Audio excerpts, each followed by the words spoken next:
मैं धन्यवाद करता हूं परमेश्वर का, इस सुंदर समय का जो परमेश्वर ने मुझे दिया है। मैं विशेष धन्यवाद करता हूं आगरा मसीह मंडली परिवार का, अपने भाई अनुपम डेविड का, अपनी भाभी शबनम डेविड जी का, जिन्होंने ये मौका मुझे दिया कि मैं आज सुबह आपके समक्ष उपस्थित हो सकूं और हम सभी बाइबल के अध्ययन में कुछ समय व्यतीत कर सकें, उन भेदों को जान सकें जो परमेश्वर ने बड़े बड़े ज्ञानियों से छुपा रखा या छुपा रखे और हम जैसे मूर्खों पर प्रकट किए।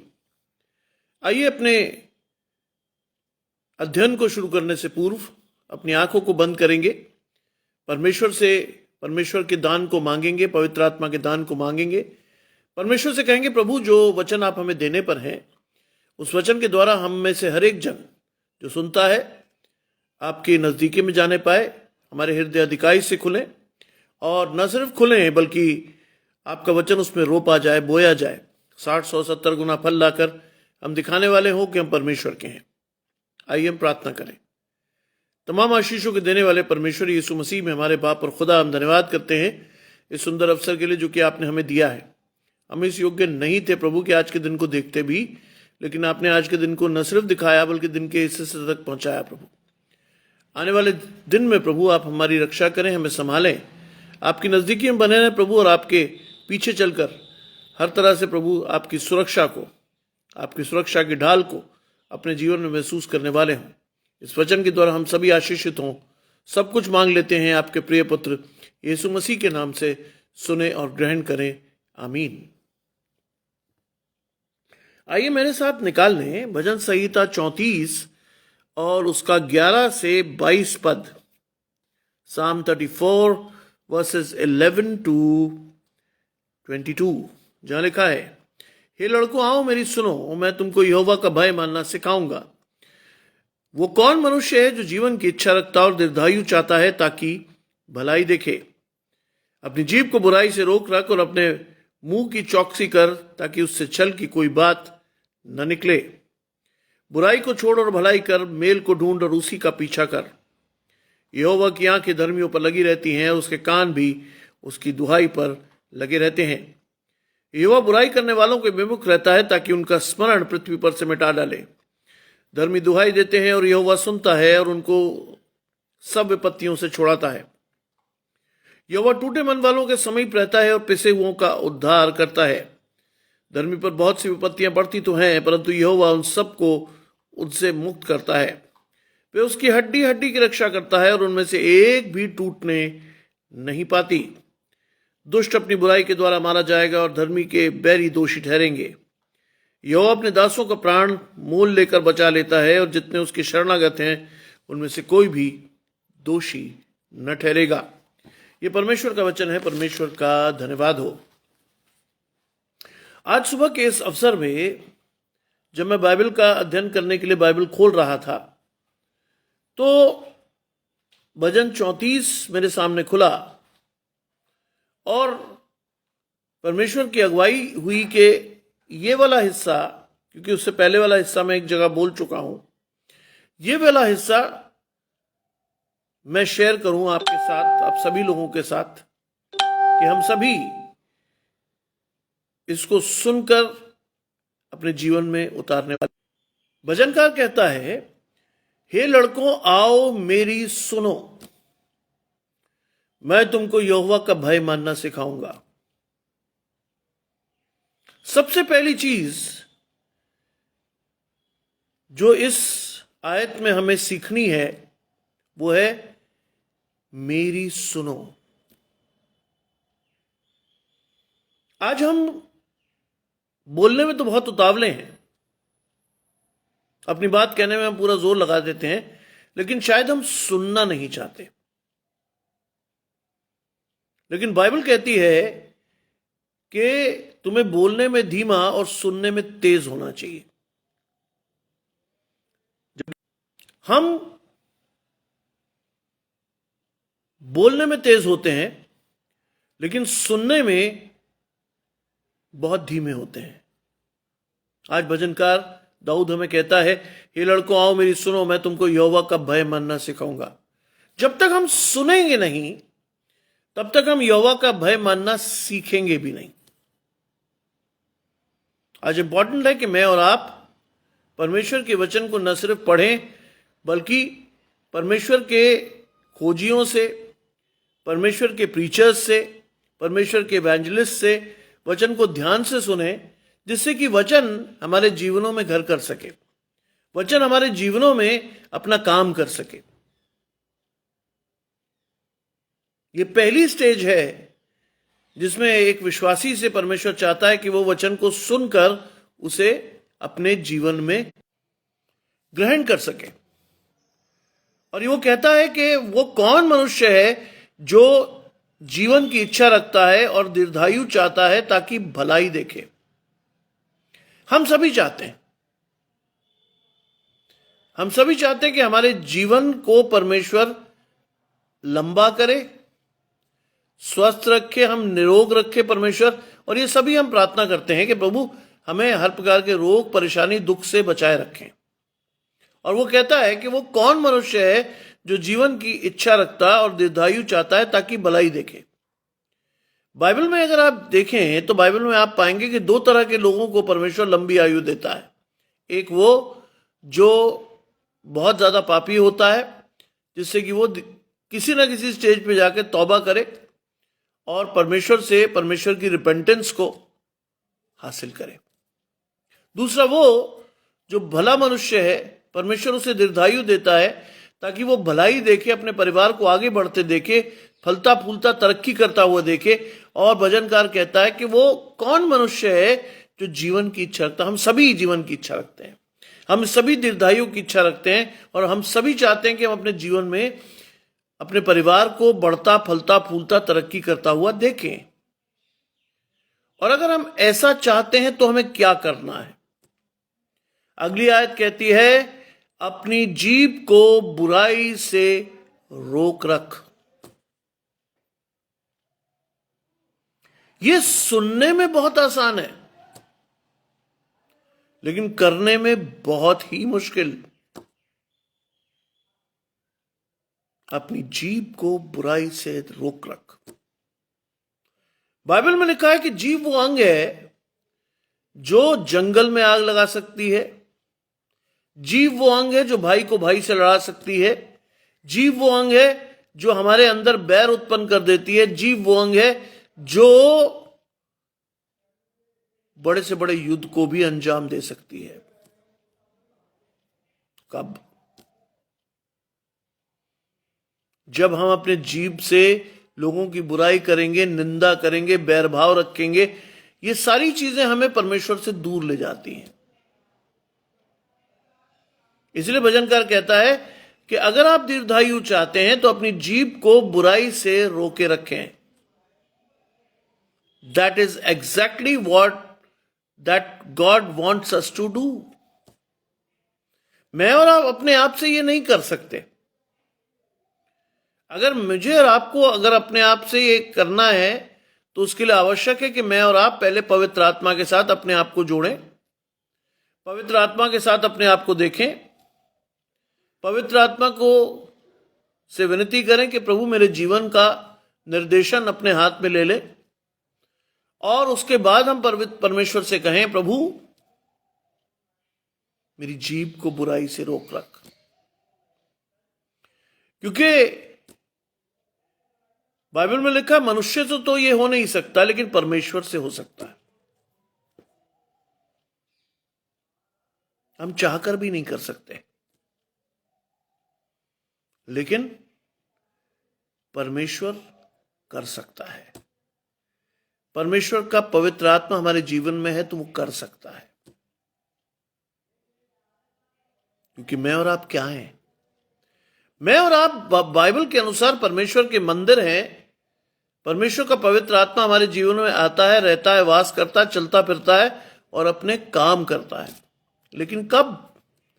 जब मैं और आप परमेश्वर के पवित्र आत्मा को अपने जीवन में आने का न्योता देते हैं, तब। और अगर हम ऐसा नहीं करते तो कहीं ना कहीं शैतान हमें अहेर लेता है और शैतान हमें विनाश की ओर ले जाता है। बाइबल में लिखा है, चौड़ा वो रास्ता जिसका अंत क्या है? विनाश और मृत्यु। आज अनचाहे तरीके से हम में से बहुत से लोग उस मार्ग पर चल रहे हैं। शैतान ने कई छलावे, कई ऐसी चीजें हमारे जीवनों में डाल दी हैं जो हमें परमेश्वर से अलग करती हैं। और उसमें एक बहुत बड़ी चीज है जीभ। हम चाहकर भी अपनी जीभ को नियंत्रित नहीं करते और नतीजा यह होता है कि हम बुराई कर देते हैं, हम निंदा कर देते हैं, हम बैर भाव रखते हैं, हम इसी जीभ से क्रोध की बातें भी निकालते हैं। लिखा है, अपने मुंह की चौकसी कर कि उससे कोई छल की बात ना निकले। अपने मुंह की चौकसी कर। You have to be cautious while speaking, in a sense कि आपको और मुझे पता होना चाहिए कि हम ऐसी कोई बात तो नहीं कर रहे जिसका लेखा हमें परमेश्वर के सामने देना होगा। मैं और आप कोई ऐसी हरकत तो नहीं कर रहे परमेश्वर के सामने जो परमेश्वर को शोकित करती है। मैं और आप कोई ऐसी हरकत तो नहीं कर रहे जिससे कि हम परमेश्वर के आंगनों को रौंद रहे हैं। आज इस बात को समझने की आवश्यकता है क्योंकि दिन बुरे हैं।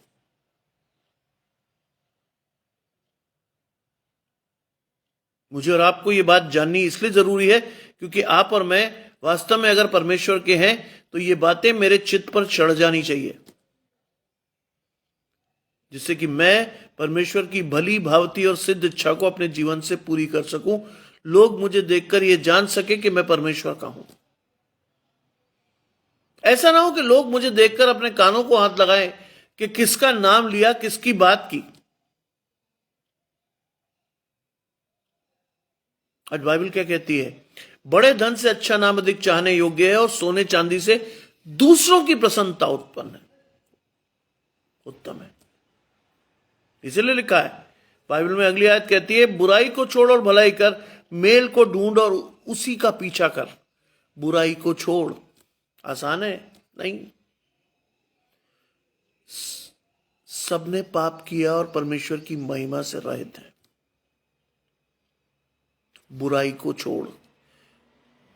मैं और आप चाहकर भी बुराई को नहीं छोड़ सकते। क्यों? क्योंकि बुराई is a integral part of our lifes. कब तक? जब तक मैं और आप परमेश्वर के साथ अपने आप को नहीं देखते तब तक, क्योंकि बाइबल कहती है पवित्र बनो क्योंकि तुम्हारा बुलाने वाला पवित्र है। और अगर पवित्र बनने की बात आती है तो you should be able to understand the crux in a sense कि मैं और आप वास्तव में क्या चाहते हैं या क्या करते हैं। इस बात को जानना समझना बहुत जरूरी है। बुराई को छोड़ और भलाई कर। भलाई में और आप तब करते हैं जब परमेश्वर का पवित्र आत्मा हम में वास करता है। तब हम परमेश्वर की पवित्रता को अपने जीवन में ग्रहण करके लोगों की भलाई करते हैं। आत्मा के फल हमें दिखाई देने लगते हैं हमारे जीवन से और लोग परमेश्वर को हम में देखते हैं।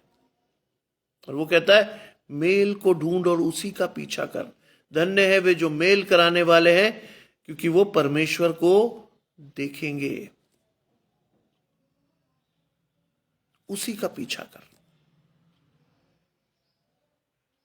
आज परमेश्वर हमें वो मार्ग दिखा रहा है जिसके द्वारा मैं और आप अनंत जीवन को हासिल कर सकते हैं।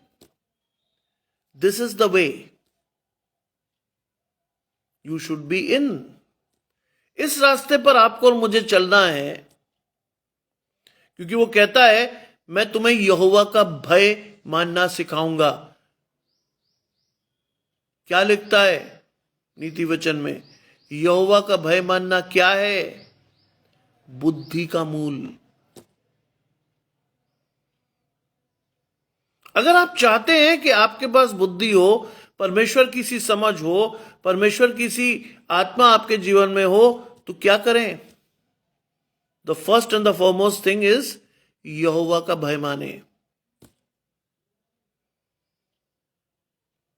अगर आप ऐसा नहीं कर रहे, आप और मैं ऐसा नहीं कर रहे, तो क्या करेंगे हम? शैतान द्वारा अहेल लिए जाएंगे, शैतान हमें खींच ले जाएगा। और लिखा है, मेल को ढूंढ और उसी का पीछा कर। क्यों कर? हिस्ट्री में हम एक चीज पढ़ते हैं, causation theory, cause and effect. हर घटना एक कारण से उत्पन्न होती है और एक प्रभाव छोड़ती है, और जब दूसरी घटना आती है तो उस प्रभाव को वो कारण के रूप में ग्रहण करती है। That is known as causation theory, कार्य कारण संबंध।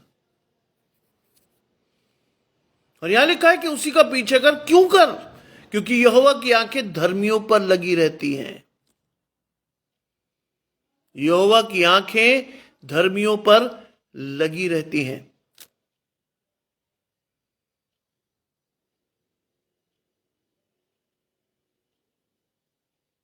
यहोवा अपनी आंखें धर्मियों पर रखता है। कितनी सुंदर बात है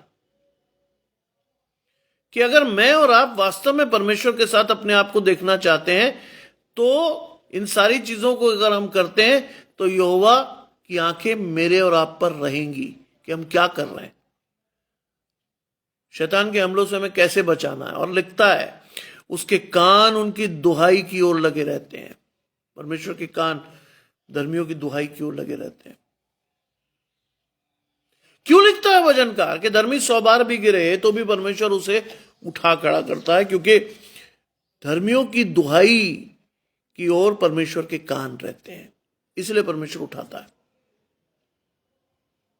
इसलिए आज मैं और आप चाहें भी तो अपने आप को धर्मी नहीं कह सकते, क्योंकि अपने आप हमसे तो ये हो नहीं सकता, परमेश्वर से हो सकता है। आज पवित्र आत्मा को अपने जीवन में आने का सुअवसर दीजिए। आज मैं और आप तो परमेश्वर की उस धीमी आवाज को शायद सुनने के काबिल भी नहीं रहे। आज संसार के शोर ने, जीवा की परेशानियों ने और दिक्कतों ने हमें इतना अधिक बेदम कर दिया है कि मैं और आप परमेश्वर की उस आवाज को शायद नहीं सुन रहे। दूसरे शब्दों में मैं कहूं, बुरा मत मानिएगा, हम सुनना भी नहीं चाहते। और इसी वजह से जब हम दुख या परेशानी में पड़ते हैं, परमेश्वर को पुकारते हैं, तो हमारी कई बार हेल्प नहीं आती, क्योंकि हम परमेश्वर के उन पैरामीटर्स पे खरे नहीं उतरते और हमारी दुहाई पर परमेश्वर के कान नहीं आते। आज आपको इस बात को बहुत अच्छी तरह समझना है कि मैं और आप वास्तव में क्या हैं और हमें क्या होना चाहिए। क्यों नहीं सुनता वो? किन लोगों की नहीं सुनता वो? इसको बहुत अच्छी तरह से समझिएगा, क्योंकि अगली आयत कहती है, यहोवा बुराई करने वालों के विमुख रहता है ताकि उनका स्मरण पृथ्वी पर से मिटा डाले।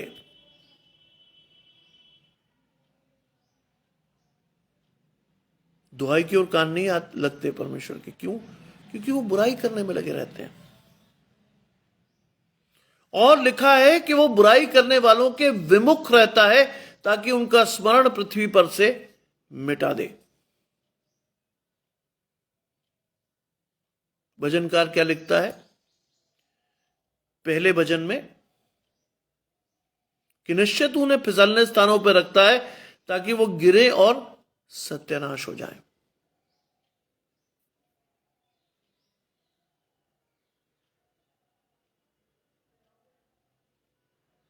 हम कई बार कुछ लोगों को देखते हैं, लेकिन अगली बार उनको हम नहीं पाते, क्योंकि परमेश्वर उनका स्मरण पृथ्वी पर से मिटा डालता है।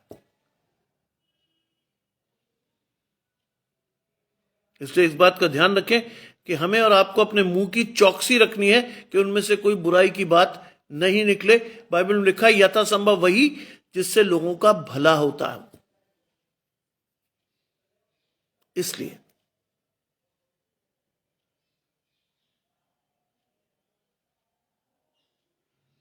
आज ये बहुत ही इंपॉर्टेंट बात है।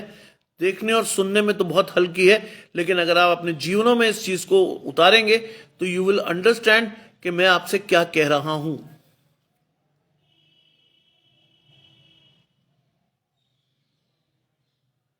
आज चौकसी करते हुए अपने आप को बुराई से रोके रखें, क्योंकि बहुत संभव है कि हमारा स्मरण पृथ्वी पर से मिटा दिया जाए। अगली आयत लिखी है, धर्मी दुहाई देते हैं और यहोवा सुनता है और उनको सब विपत्तियों से छुड़ाता है। अच्छा, ये इट्स अ सेल्फ चेक, मैं नहीं कह रहा कुछ, इट्स अ सेल्फ चेक। दुहाई देकर देखिए, परमेश्वर सुनेगा। अगर आप धर्मी हैं, परमेश्वर सुनेगा और आपको आपकी सब विपत्तियों से छुड़ाएगा फॉर श्योर। मैं आपको एक छोटा सा एग्जाम्पल देता हूं। मैं किसी बड़ा एग्जाम्पल या बड़ी चीज का एग्जाम्पल नहीं दे रहा। मैं इस समय सेक्टर मजिस्ट्रेट हूं एतमादपुर में, और मैं ग्रामीण क्षेत्र में मेरे बूथ हैं। पिछले हफ्ते मुझे बूथ विजिट करने जाना था, और मेरे सामने संकट ये था कि बहुत महीने पहले मैंने उसको देखा था। रास्ता मुझे ठीक से याद नहीं था एक क्षेत्र का। तो मैं खंदौली पहुंचा, एक कस्बा है, और वहां मैं ये सोच रहा था कि मुझे आगे कैसे बढ़ना है। और मेरे लिए बहुत बड़ा संकट था कि उसमें से कुछ बूथ इंटीरियर में थे, और अगर कोई लोकल आदमी वहां नहीं होता तो शायद मेरे लिए बहुत मुश्किल होता लोगों से पूछ पूछ कर जाना। मैंने परमेश्वर से प्रार्थना की, परमेश्वर की दुहाई दी। मैंने कहा, परमेश्वर मेरे लिए मुश्किल होगा, मुझे पूरा दिन लगाना पड़ेगा यहां ढूंढते ढूंढते चीजों को, लेकिन आप मेरी मदद करें। यहोवा सुनता है। जैसे ही मैं वहां रुका और मैं सोच रहा था कि आगे बढ़ने की, भीड़ में से एक आवाज आई, अरे सर, यहां क्या कर रहे हो आप? मेरे लिए बड़ा आश्चर्य था, क्योंकि मैं पहली बार लगभग वहां था। पहली बार जब मैं वहां गया था तो मैं पुलिस के साथ घूमा था उस बूथ पे, लेकिन मैं इस बार अकेला था। और एक मोटरसाइकिल मेरे पास आके रुकी। मेरा 2007-8 का एक स्टूडेंट आकर मेरे पास रुका। उसने कहा, अरे सर, यहाँ क्या कर रहे हो? मैंने कहा, यार मुझे सेक्टर मजिस्ट्रेट बनाया गया और यहाँ पे मुझे कुछ जगहों पे जाना है। यकीन जानिए, बाइबल में लिखा है कि यहोवा वहां से भी दे देता है जहां वो नहीं बोता, वहां से भी काट के दे देता है। एक हिंदू बच्चा, एक हिंदू स्टूडेंट मेरा, जो आया और आकर उसने सबसे पहले वो मुझे अपने घर ले गया, उसने चाय वाय पिलाई, और उसके बाद उसने उस पूरे क्षेत्र को घुमाया। जो चीज मेरे लिए असंभव थी, परमेश्वर ने संभव कर दी, क्योंकि बाइबल में लिखा है कि धर्मी दुहाई देते हैं, यहोवा सुनता है और उन्हें उनकी सब विपत्तियों से छुड़ाता है। मेरे लिए ये चीज एक विपत्ति जैसी थी कि जहां मुझे लोगों से पूछ पूछ कर आगे बढ़ना था, लेकिन परमेश्वर ने उस चीज से छुड़ाकर मुझे बाहर किया। परमेश्वर की महिमा हो। और लिखा है, यहोवा टूटे मन वालों के समीप रहता है और पिसे हुओं का उद्धार करता है। दैट इज द वर्स, टूटे मन वालों के समीप। आज अगर हम टूट जाते हैं, आज अगर हम दुखी हो जाते हैं, तो हम किसका सहारा लेते हैं? फॉर श्योर हम में से कई लोग ड्रग्स का सहारा लेने लगते हैं। हम में से कई लोग इंसानों का सहारा लेते हैं। हम में से कई लोग शराब का सहारा लेते हैं, और हम में से कई लोग और उल्टे सीधे काम करने शुरू कर देते हैं। लेकिन बाइबल कहती है, अगर परमानेंट रिलीफ चाहिए तो you should turn to God. You should turn to God for help. पिसे हुओं के समीप रहता है, टूटे मन वालों का के समीप रहता है और पिसे हुओं का उद्धार करता है। क्यों लिखा है नए नियम में, हे बोझ से दबे हुए लोगों मेरे पास आओ, मैं तुम्हें विश्राम दूंगा। If you turn to God, God will give you comfort. क्यों लिखा है ऐसा? मैं फिर उत्साहित करना चाहता हूं, टूटे मन वालों के समीप। मेरे पास नौकरी नहीं थी, मेरा विवाह हुआ। परमेश्वर से मैंने मांगा, प्रभु जीवन आगे कैसे चलेगा? मेरी कोई होप नहीं है। मैं किसी बड़े आदमी को नहीं जानता। मैं कोई ऐसे गलत काम में अपने आप को लिप्त नहीं करना चाहता जिससे आपका क्रोध मुझ पर भड़के। परमेश्वर को भाया, परमेश्वर ने मेरी बात को सुनी और मेरा उद्धार किया, और आज परमेश्वर उठाकर मुझे ऐसी जगह लाया जिसे परमेश्वर मुझे देना चाहता था। आज विगत 23 वर्ष से मैं सेंट जॉन्स कॉलेज में एक इतिहास को पढ़ाता हूं। ये मेरे लिए बहुत खुशी की बात है, क्योंकि परमेश्वर पिसे हुओं का उद्धार करता है। ये मेरे जीवन की गवाही है जो मैं आपके साथ शेयर कर रहा हूं। और लिखा है, धर्मी पर बहुत सी विपत्तियां पड़ती तो हैं, लेकिन यहोवा उन सब से उसे मुक्त करता है। बहुत सी विपत्तियां पड़ती हैं। Christian life is not an easy life. आसान जीवन नहीं है, क्योंकि every now and then you have to see yourself. चौकस रहते हुए आपको देखना है कि कुछ गलत काम तो नहीं कर रहे आप। परमेश्वर के वचन को निरंतर पढ़ते हुए आपको महसूस करना है कि आपके द्वारा कोई ऐसा काम तो नहीं हो रहा जिसमें आप परमेश्वर को शोकित या निंदा कर रहे हो परमेश्वर की। और अगर ऐसा नहीं कर रहे तो आपके लिए लिखा है, धर्मी पर बहुत सी विपत्तियां पड़ती तो हैं, परंतु यहोवा उन्हें उन सब से मुक्त करता है। मेरे पास जीवन में बहुत बहुत एग्जाम्पल है मेरे पास ऐसे, अपने जीवन से मैं कह सकता हूं। बहुत सी विपत्तियां पड़ी। कई बार तो ऐसा लगा कि चीजें बिल्कुल समाप्त, खत्म, लेकिन परमेश्वर ने मुक्त किया। परमेश्वर ने एक दरवाजा खोलकर बाहर निकाला, क्योंकि जहां सब दरवाजे बंद हो जाते हैं, एक ही दरवाजा हमेशा आपके पास खुला होना रहता है, वो है परमेश्वर का दरवाजा। You should understand this, the importance of these versus in your life. ये सिर्फ पढ़े जाने योग्य आयतें नहीं है। या आप सोचें कि साहब इसको सिर्फ पढ़ लिया और खत्म हो गया, सब प्रेयर मीटिंग हो गई, खत्म ना। ये सारी आयतें आपके और मेरे चित्त पर चढ़ जानी चाहिए, क्योंकि अगर ऐसा नहीं है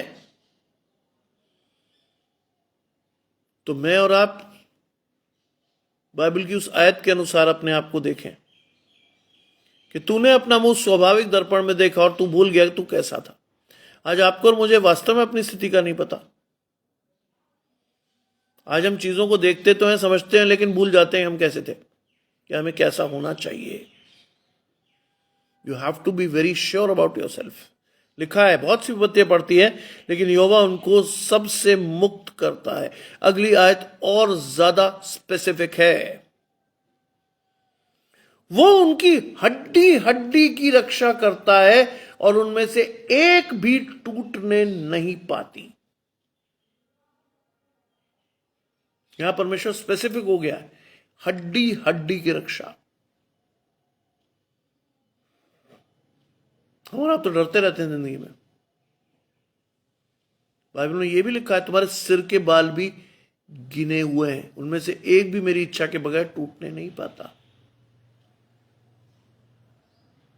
हड्डी हड्डी की रक्षा करता किसकी? धर्मियों की, जो उसकी दुहाई देते हैं, अपने मुंह की चौकसी करते हैं और परमेश्वर की इच्छा के अनुसार अपना जीवन बिताते हैं। उनकी, सबकी नहीं। Don't take God for granted. नहीं,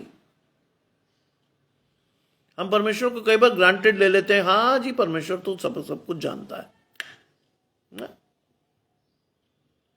हमारा परमेश्वर क्या है? उर्दू में एक वर्ड इस्तेमाल है, गयूर खुदा है ना? ये सारी बातें आपको और मुझे इसलिए समझनी है क्योंकि अगर मैं और आप बाइबल का अध्ययन करके भी उसके महत्व को नहीं जाने तो हमारी स्थिति वास्तव में वैसी ही है कि हम अपना मुख स्वाभाविक दर्पण में देखकर भूल जाते हैं कि हम कैसे थे। वो कहता है उनकी हड्डी हड्डी की रक्षा करता है और उनमें से एक भी टूटने नहीं पाती। फिर देखिए आप कॉजेशन थ्योरी को। अगली आयत कहती है, दुष्ट अपनी बुराई के द्वारा मारा जाएगा। कोई और रीजन नहीं होगा उसका मरने का, बुराई। आज आपको और मुझे इस बात का ध्यान रखना है कि मैं और आप अपने मुंह की चौकसी कैसे करते हैं। आज मैं और आप किस तरह से अपने आप को परमेश्वर के समीप लाते हैं। आज किस तरह से मैं और आप परमेश्वर के द्वारा अपने आप को देखते हैं कि साहब ये हैं हम।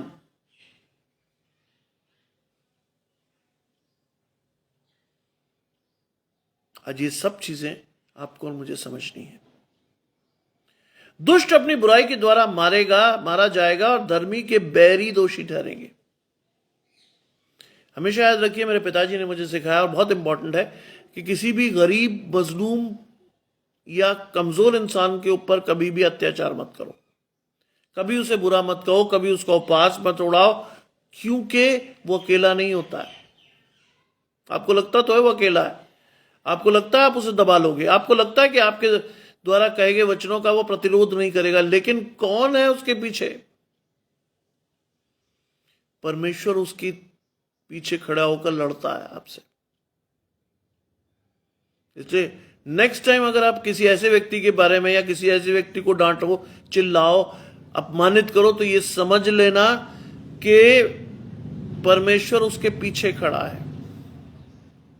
इसीलिए लिखा है धर्मी के बैरी दोषी ठहरेंगे।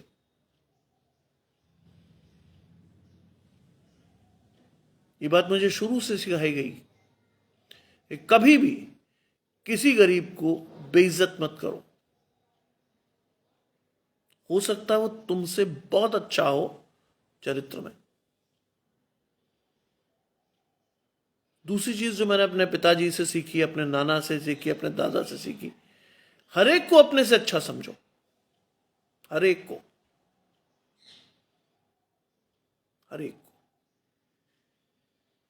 अपने से अच्छा समझो। जरूरी, जब तक हम ऐसा नहीं करते तब तक हम परमेश्वर के राज्य के वारिस नहीं होंगे। अगर यीशु मसीह ने भी अभिमान दिखाया होता, यीशु मसीह ने भी हमें तुच्छ समझा होता, तो वह क्रूस पर चढ़कर आपके और मेरे लिए अपने प्राण नहीं देता। आप और मैं उसके लहू से शुद्ध नहीं होते, आप और मैं उसके द्वारा बुलाए गए नहीं होते लोग। जब तक ऐसा आप और मैं नहीं कर रहे, तब तक आपको और मुझे यह बात समझनी है कि हम वास्तव में क्या कर रहे हैं। और लिखा है धर्मी के बैरी दोषी ठहरेंगे, यहोवा अपने दासों का प्राण मोल लेकर बचा लेता है। कौन है यहोवा के दास? आप और मैं। प्राण मोल लेकर बचा लेता है।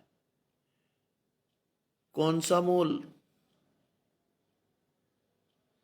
अपने बेटे को उतारा उसने, उसके लहू के द्वारा आप और मैं मोल लेकर खरीदे गए लोग हैं। मोल लेकर बचाता है यहोवा। तब लिख रहा है जब यीशु मसीह के बारे में कोई जानकारी नहीं है नए नियम में, नए नियम लिखा भी नहीं गया, तब लिख रहा है भजनकार कि यहोवा अपने दासों का प्राण मोल लेकर बचाता है। आज आपको और मुझे अपने आप को धन्य मानना चाहिए कि यहोवा ने आपके और मेरे प्राण को मोल लेकर बचाया है। आज ये चीज आपके और मेरे जीवन में बहुत ज्यादा इंपॉर्टेंट होनी चाहिए। और लिखा है जितने उसके शरणागत हैं उनमें से कोई भी दोषी नहीं ठहरेगा। यहोवा की शरण लेना एक बहुत ही इंपॉर्टेंट चीज है जिसे आपको और मुझे रोज करना चाहिए, क्योंकि विपत्ति के दिन क्या होगा, वो आपको और मुझे अपनी पंखों की आड़ में ले लेगा। लेकिन कब? जब मैं और आप उसकी शरण मांगे तब। अगर मैं और आप कहें नहीं मैं तो बहुत ज्यादा सक्षम आदमी हूं, मैं क्यों मांगू किसी की शरण, तो परमेश्वर कहेगा खुद ही भुगतो विपत्ति से, खुद ही करो सामना विपत्ति का। आज बहुत सारी उपमाएं हैं यहोवा के लिए।